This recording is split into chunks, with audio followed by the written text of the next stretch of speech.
नमस्कार, स्वागत आपका विशेष में। मैं हूं आपके साथ पारुल। आज बात करेंगे विशेष में रियल एस्टेट को संजीवनी। जी हां, मध्य प्रदेश के मुख्यमंत्री शिवराज सिंह चौहान ने नगरीय क्षेत्रों में प्रॉपर्टी की बिक्री और खरीदी पर सेस 2% घटा दिया है। पहले ये स्टैंप ड्यूटी पर 3% लिया जाता था, लेकिन अब इसे 1% तक कर दिया गया है। ये जो रियायत है वह 31 दिसंबर 2020 तक लागू रहेगी। मंत्रालय में हुई बैठक के बाद सीएम शिवराज ने कहा कि कोविड-19 की परिस्थितियों में आर्थिक गतिविधियां समाप्त हो गई थीं। इसके कारण लोगों की आर्थिक स्थिति बिगड़ गई। हर व्यक्ति को अपने घर का सपना होता है, हर एक व्यक्ति घर का सपना देखता है और 2% की छूट के कारण लोग प्रॉपर्टी खरीदने के लिए आकर्षक होंगे। प्रदेश में रियल एस्टेट क्षेत्र में भी कारोबारी गतिविधियां इससे बढ़ेंगी। साथ ही मुख्यमंत्री शिवराज सिंह चौहान ने विश्वास व्यक्त करते हुए कहा कि इस निर्णय से लोग अपना मकान आसानी से खरीद सकेंगे और रियल एस्टेट के कारोबार में तेजी आएगी। साथ ही रियल एस्टेट में कामकाज को गति भी मिलेगी। आपको बताना चाहेंगे, अनादि टीवी ने रियल एस्टेट के कारोबार में आ रही समस्याओं को प्रमुखता से आपके सामने रखा था। साथ ही रियल एस्टेट के कारोबारियों को आ रही परेशानियों से आम जनता के साथ सरकार को रूबरू कराया था। वहीं अनादि टीवी में खबर दिखाए जाने के बाद राज्य सरकार ने स्टैंप ड्यूटी में लगने वाले सेस को कम कर दिया है। यानी ये राहत भरी खबर है, न केवल आम जनता के लिए बल्कि रियल एस्टेट से जुड़े हुए लोगों के लिए भी, क्योंकि काफी हद तक लोगों की पॉकेट पर फर्क पड़ेगा और इससे रियल एस्टेट में भी बूम आएगा। और रियल एस्टेट में बूम आना यानी काफी लोगों को रोजगार भी मिलना, क्योंकि जैसे जैसे रियल एस्टेट सेक्टर डाउन हो रहा था वैसे वैसे रोजगार भी जा रहे थे। तो कहीं ना कहीं बहुत सारी चीजों को साधा गया है। हर व्यक्ति का परिवार का एक सपना होता है, उसका अपना एक घर हो जहां वो अपने परिवार के साथ सुख से रह सके। इसी को दृष्टिगत रखते हुए नगरीय क्षेत्रों में प्रॉपर्टी की खरीदी और बिक्री पर स्टाम्प ड्यूटी पर पहले 3% सेस लगता था, अब उसको घटाकर 1% किया जाने का एक बड़ा फैसला हमने लिया है। सीधे स्टाम्प ड्यूटी के सेस पर 2% की छूट मिलेगी। मुझे विश्वास है कि इस छूट के कारण रियल एस्टेट में कारोबार तेजी से बढ़ेगा, लोग अपना मकान खरीद सकेंगे। अभी ये छूट 31 दिसंबर तक जारी रहेगी। अनादि टीवी के द्वारा मध्य प्रदेश शासन द्वारा रजिस्ट्रियों में जो स्टैंप ड्यूटी लगाई जा रही थी उसको कम होना है, ऐसा करके इनके द्वारा जो अभियान चलाया गया था उसकी मैं सराहना करता हूं। और आज मध्य प्रदेश शासन द्वारा माननीय मुख्यमंत्री शिवराज सिंह चौहान जी द्वारा जो स्टैंप ड्यूटी कम की गई है उसके लिए धन्यवाद और अनादि टीवी को धन्यवाद। अनादि टीवी के माध्यम से मैं आपको धन्यवाद देता हूं, अनादि चैनल को, कि जो आपने मुहिम चलाई थी सेस को लेकर 3% से जो 1% हुआ है, इससे सामान्य आम जन को बहुत फ़ायदा हुआ है। आम जनता भी अब घर खरीदने का सपना उनका पूरा हो पाएगा। बहुत बहुत धन्यवाद। अनादि चैनल ने ये मुहिम चलाई थी। माननीय मुख्यमंत्री जी ने सेस में जो 1% टैक्स 3% से 1% जो टैक्स कम किया है, एक सामान्य परिवार का जो गरीब का सपना होता है घर लेने का, उसका सपना पूरा होगा। उसके लिए माननीय मुख्यमंत्री जी एवं अनादि चैनल को मैं बहुत बहुत धन्यवाद देता हूँ। अनादि चैनल ने इस मुहिम को उठाकर गरीबों के सम्मान में एक बहुत बड़ा काम किया। तो स्टैंप ड्यूटी पर नई व्यवस्था, यानी कि अगर एक उदाहरण के तौर पर हम आपको समझाने की कोशिश करें तो अगर 1 करोड़ की प्रॉपर्टी पर जो अब तक टैक्स लगता था उसमें करीब 12% जो टैक्स लगता था, उसके हिसाब से बहुत ज़्यादा बड़ा अमाउंट देना पड़ता था। लेकिन अब सीधे अगर 12 लाख रुपए अमाउंट देना पड़ता था तो अब 10% का जो टैक्स लगेगा उसमें 2 लाख रुपए की रियायत होगी, यानी 10 लाख रुपए का जो स्टैंप ड्यूटी है वो देना पड़ेगा परसेंटेज के हिसाब से। और 1 करोड़ की प्रॉपर्टी खरीदने की बात हो रही थी। चलिए, लेकिन इस रियायत को कैसे और देखा जाए, रियल एस्टेट में तो बूम आया ही और इस मुहिम को हमने जब चलाया तो काफ़ी लोगों ने इसको सराहा भी, क्योंकि अगर ये पूरा नहीं होता तो जिस ख्वाब को एक गरीब व्यक्ति देखता है, एक आम आदमी देखता है, वो सपना साकार नहीं होता। और ऐसे में काफ़ी लोगों ने कहा कि अगर ऐसा हो जाता है, यानी स्टैंप ड्यूटी में कुछ कमी आती है, सेस कम होता है, तो काफ़ी लोगों को फ़ायदा होगा। ना केवल रियल एस्टेट सेक्टर को फ़ायदा होगा बल्कि आम जनता को भी फ़ायदा होगा। शीतल समूह के चेयरमैन हैं मनोज प्रधान जी हमारे साथ इस वक्त फोन लाइन पर मौजूद हैं। मनोज प्रधान जी, बहुत स्वागत आपका नादी टीवी में। बताएं मनोज प्रधान जी, कैसे देखते हैं आप ये 2% जो स्टैम्प ड्यूटी कम हुई है, सेस कम हुआ है, उससे कितना हद तक नहीं, फायदा होगा? इसका स्वागत करते हैं। अभी जी। 12.5% ड्यूटी लगती है। जी 1 करोड़ की कोई प्रॉपर्टी खरीदे तो 12.5 लाख लगते थे, जी अब 10.5 लाख रुपए लगेंगी। पर बिल्कुल। इसमें भी गुंजाइश और भी है। जिस हिसाब से रियल एस्टेट का बिजनेस मुश्किलों में है और आम आदमी अपना घर नहीं बना पा रहा, तो ये तो क्या स्वागत योग्य है। अनादि टीवी ने भी इसके लिए काफी प्रयास किया कि ये कम होना चाहिए। तो हम तो आपको भी धन्यवाद देना चाहते हैं और सरकार को भी धन्यवाद देना चाहते हैं कि आपके प्रयासों से कम 2 लाख की छूट तो मिली 1 करोड़ की प्रॉपर्टी पर। लेकिन हम चाहते हैं कि इसमें और भी कम होने की गुंजाइश है, जी। इसलिए सरकार को इस पर भी विचार करना चाहिए। बिल्कुल मनोज प्रधान जी, काफी समय से इसके लिए डिमांड्स की जा रही थी आप लोगों की तरफ से भी, लेकिन ये ऐसे वक्त में हुआ जब कोरोना काल है, प्रॉपर्टीज खरीदने के लिए जो लोग हैं, अब क्योंकि जो सेविंग्स थी लोगों की काफी हद तक तो वो इस कोरोना काल में खर्च हुई, क्योंकि जो बिजनेसमैन हैं उनके बिजनेस तो बंद पड़े हुए थे। तो टाइमिंग्स को देखते हुए ये जो रियायत दी गई है, इसे आप कैसे देखते हैं? नहीं, बहुत अच्छे समय पे रियायत दी है, क्योंकि अगले महीने जो है नवरात्रि है, उसके बाद और अगले महीने जाएंगे तो हम दीपावली है। अब लगातार जो है लोगों के घर खरीदने का समय है, और घर खरीदने के समय अगर ये छूट मिल रही है तो लोग जो है वो घर खरीदने में ज्यादा इंटरेस्ट लेंगे। और जैसा कि हमारे देश की सरकार का उद्देश्य है कि 2022 तक सारे किराएदारों को हम मकान मालिक बनाना चाहते हैं, तो उनका जो मोदी जी का सपना है उसको साकार करने में ये एक मील का पत्थर साबित होगा। बहुत शुक्रिया मनोज जी हमारे साथ जुड़ने के लिए। तो मील का पत्थर साबित होगा, क्योंकि सरकार ने भी ख्वाब देखा है। ना केवल एक गरीब इंसान ख्वाब देखता है, बल्कि मध्य प्रदेश में भी ख्वाब देखा गया है, और प्रधानमंत्री नरेंद्र मोदी भी चाहते हैं कि हर गरीब का अपना घर हो। और जब त्योहारों का समय हो, हर एक व्यक्ति चाहता है कि अगर उसका खुद का फ्लैट भी है तो वो और भी इन्वेस्टमेंट के लिए भी कुछ प्रॉपर्टीज ले ले। तो ऐसे समय पर जब इन्वेस्टमेंट की बात आती है तो कम से कम कीमत में अच्छे से अच्छी प्रॉपर्टी लोग तलाशते हैं, और जब रियायत भी मिल जाए और बिल्डर्स भी अच्छे ऑफर दे रहे हो, रियल एस्टेट से भी अच्छा रिस्पांस मिल रहा हो, तो जाहिर सी बात है टाइमिंग्स बहुत इंपॉर्टेंट हैं। और इस टाइम जब नवरात्रि है, जब दशहरा आएगा, जब दिवाली आएगी, ऐसे समय पर लोग ज़्यादा इंटरेस्ट लेते हैं प्रॉपर्टीज़ को खरीदने में। ऐसे में हमने लगातार मनोज प्रधान जी ने भी अनादि टीवी के इस मुहिम का स्वागत किया, जो हमने लगातार अपने दर्शकों के सामने रखी, सरकार को इस मुहिम से अवगत कराया, जनता को, जो दर्शक हैं हमारे, उन्हें भी समझाया, क्योंकि बहुत ही महत्वपूर्ण हो जाता है। रियल एस्टेट सेक्टर एक ऐसा सेक्टर जिसके बाद बहुत सारे लोग हैं जो उससे जुड़े हुए होते हैं। एक चेन सिस्टम होता है, जो कर्मचारी काम कर रहे हैं उनके साथ जुड़े हुए लोग, एक जो चेन होती है, जो कैश अमाउंट आता है वो भी कहीं ना कहीं रोलिंग लेकर आता है। विकास बौंदरिया जी बीजेपी से हमारे साथ इस वक्त फोन लाइन पर जुड़े हुए हैं। विकास जी, बहुत स्वागत करती हूँ आपका अनादि टीवी में। विकास जी, सुन पा रहे हैं?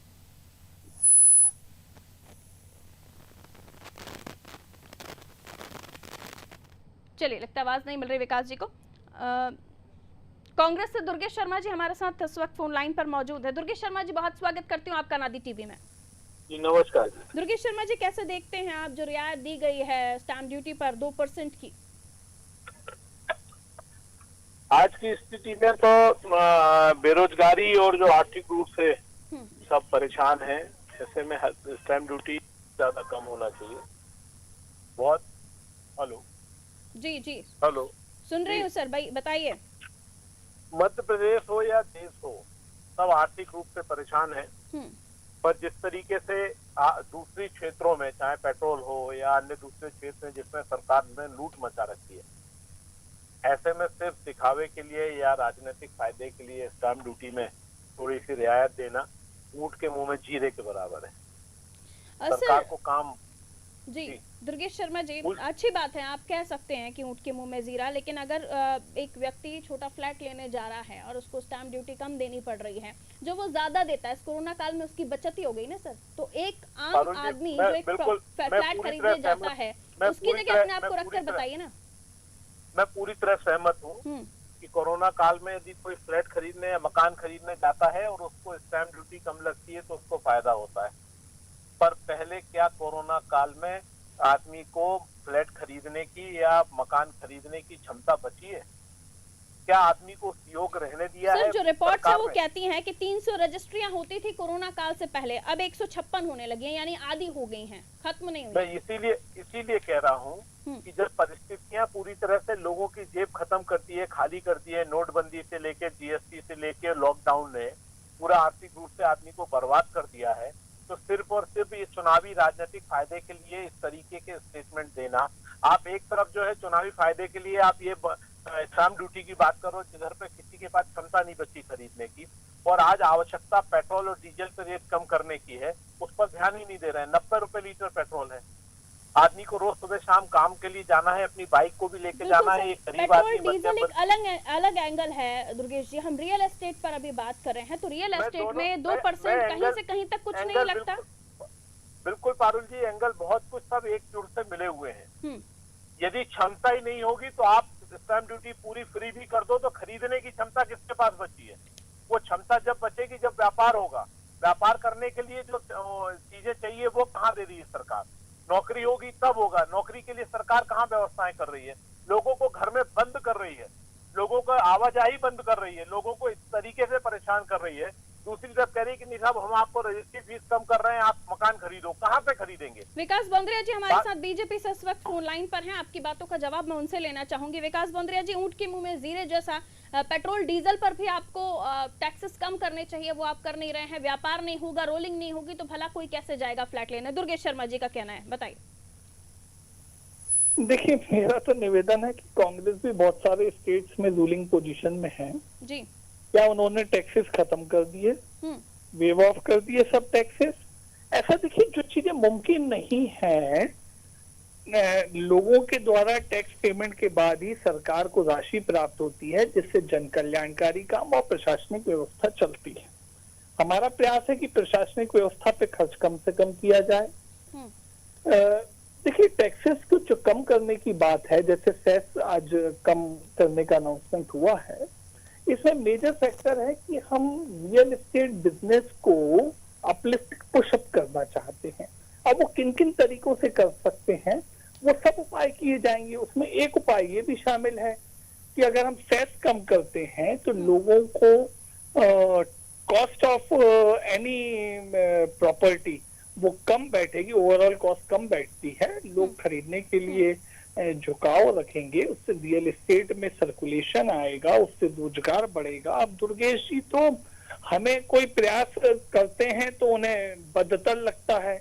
दुर्गेश जी तोहमत लगा रहे हैं कि सब कुछ बंद कर दिया गया, सब कुछ बंद है। अरे भाई दुर्गेश भाई, आपको किसने रोका है? टीवी स्टूडियोज में जाइए।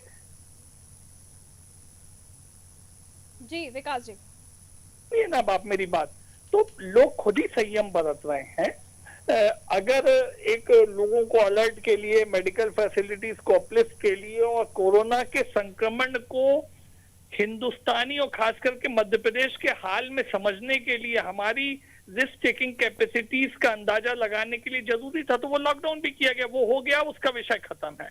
अब हम देखिए इकोनॉमी को एक बूस्टिंग इंजेक्शन जो लगाना चाह रहे हैं वो किस किस तरीके से लगा सकते हैं, ये प्रयास जारी है, सकारात्मक प्रयास है। मुझे लगता है इंजेक्शन का विकास जी डोज बढ़ा दीजिए तो ज्यादा अच्छा है। विकास जी, इस बूस्टिंग इंजेक्शन का डोज बढ़ा देंगे तो ज्यादा अच्छा है। ये रियल एस्टेट के लोगों का भी कहना है कि थोड़ा और मिल जाता, क्योंकि दिल मांगे मोर तो है ही, लेकिन थोड़ा और हो जाता तो ज्यादा अच्छा होता, कुछ और जेब पर फर्क पड़ता। देखिए, आपने कहा ना बिन मांगे मोर, अभी तक कोई डिमांड नहीं थी, लेकिन सरकार अपने तंत्र और अपने सलाहकारों की मदद से ज्ञात कर रही है कि कहाँ क्या क्या हम कर सकते हैं और क्या हमारे परव्यू में भी है और क्या हमारी कैपेसिटी में भी है, गवर्नमेंट की कैपेसिटी में भी है। देखिए, गवर्नमेंट को फंड बेस करना तंत्र को चलाने के लिए ये तो अति आवश्यक है, सब समझते हैं हम। कोई एकदम ही टैक्सेस वेव ऑफ हो जाए तो फिर तंत्र चलेगा कैसे? जहां जितना सरकार सिस्टम चलाने के लिए भी राजस्व की जरूरत होती है और प्रॉपर्टी से एक बड़ा बल्क राजस्व का मिलता है। मैं लौटूंगी विकास जी, दुर्गेश जी हमारे साथ बने हुए हैं।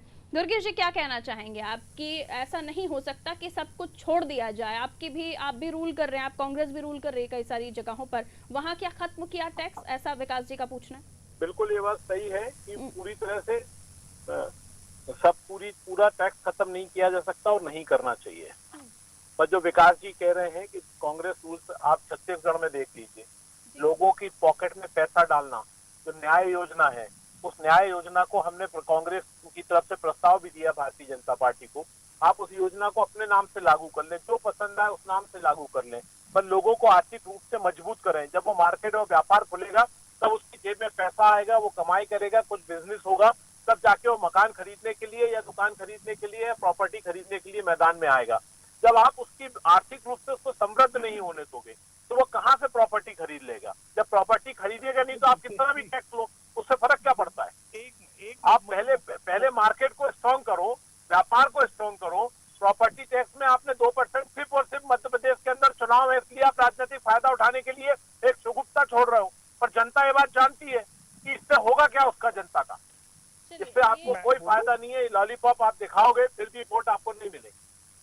मैं बोल लूं, सिर्फ चुनावी शिगुफा बनकर ये ना रह जाए, ऐसा कांग्रेस का मानना है, और वो चाहते हैं कि व्यापार को मजबूत करेंगे, इंसान के काम को मजबूत करेंगे, उनका बेस मजबूत होगा तो अट्रैक्ट होंगे वो सब तरफ। मुझे बोलने तो दीजिए, मैंने सुन ली दुर्गेश जी की बात। देखिए दुर्गेश भाई, नंबर एक बात, आप जिस न्याय योजना का नाम ले रहे हैं उस योजना के तहत कितना पैसा लोगों को डालते हैं और उसका उद्देश्य क्या है? उसका उद्देश्य है जीवन यापन में मदद करना या प्रॉपर्टी बना लेना? बड़ा स्पेसिफिक मेरा प्रश्न है आपसे।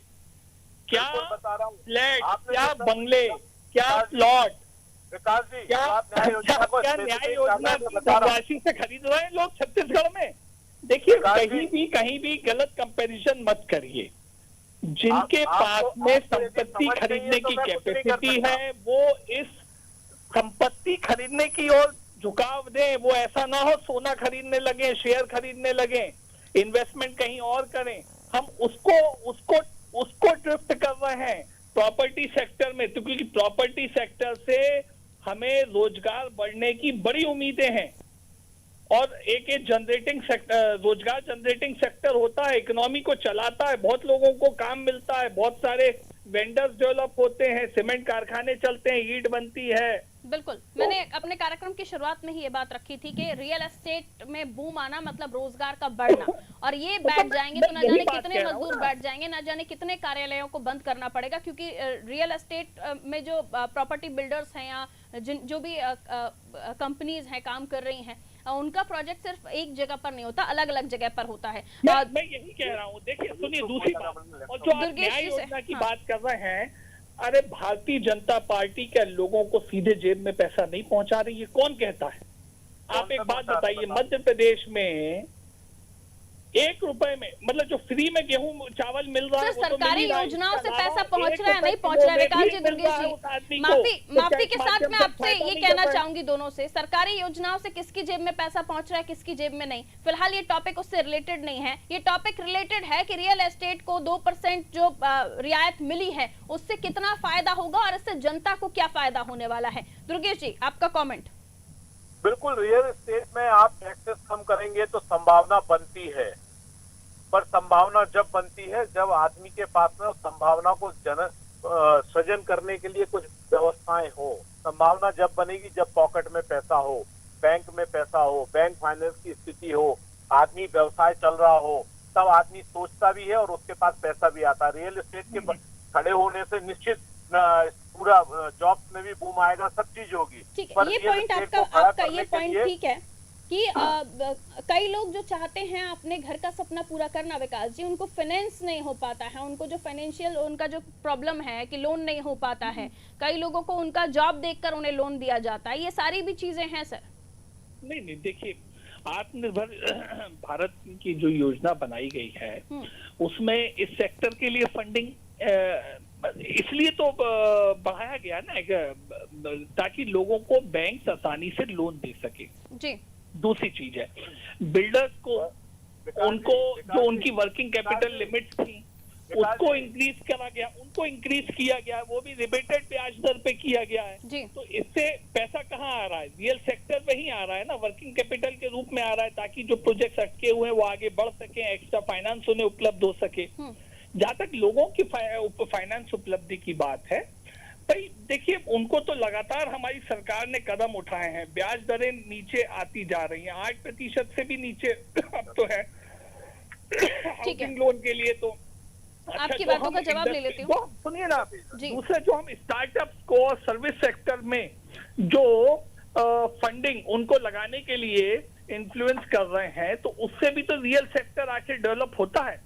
मुझे लगता है कि ये जो वाला जो मसला आज का जो निर्णय है वो रियल सेक्टर में कैसे बढ़ोतरी हो और उससे रोजगारों का सृजन हो, उसके लिए है। इसे दुर्गेश जी आप जीवन यापन वाले न्याय योजना मसले से ना देखिए। हाँ। ये उसके लिए है जिसके पास में कुछ पूंजी इकट्ठी है और वो काम कर रहा है, वो काम कर रहा है। अगर वो प्रॉपर्टी ले रहा है और उसके पास अगर 50,000 1 लाख रुपए बच जाते हैं तो उससे कुछ और काम भी कर सकता है।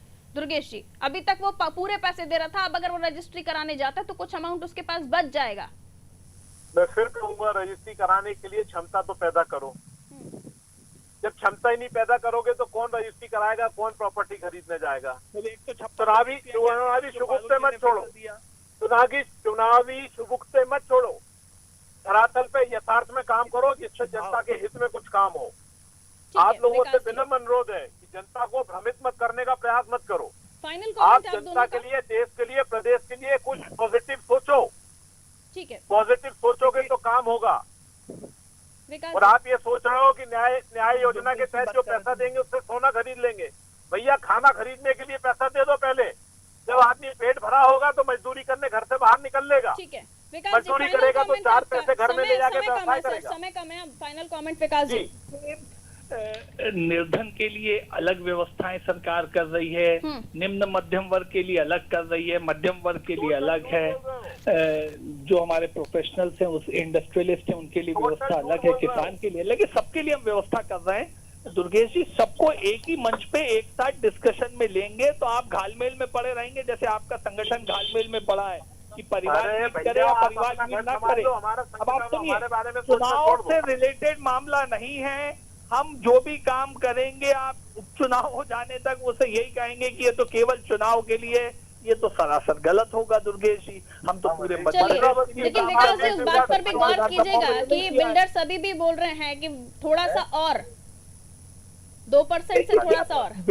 बिल्डर्स को तो अगर हम और भी बहुत कम कर देते तो भी और आना, मांग को रखना जायज बात है, कोई गलत नहीं है।